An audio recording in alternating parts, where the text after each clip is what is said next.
You've got many attacking players. May I just ask you what's your thinking behind having so many? But we have many strikers, but we need it. So we have four competitions, a lot of games, and when if we would play just one game a week, we'll have less, not too many players, but we have a lot of competitions, and we need all of them. Sure, but is it possible to have too much competition for places? In other words, it can't always be easy to keep players happy. You know, top players who have to sit on the bench maybe sometimes. I mean, how do you handle that? I don't know. Hopefully they can understand that, knowing that we'll not understand that.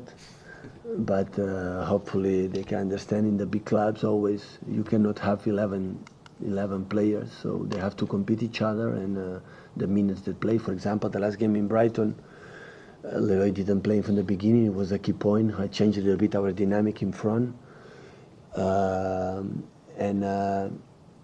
for example, Rush, when he played minutes, he played good as well. So in that kind of level, in the Premier League, the people who are number 12, 13, 14 and play in the game, they are so important. And of course, when sometimes the game is the last 15 minutes, 20 minutes, the opponent is tired, but we move them for during the game. We can put in the game dynamic players like Bernardo Silva, Rush, like Sané.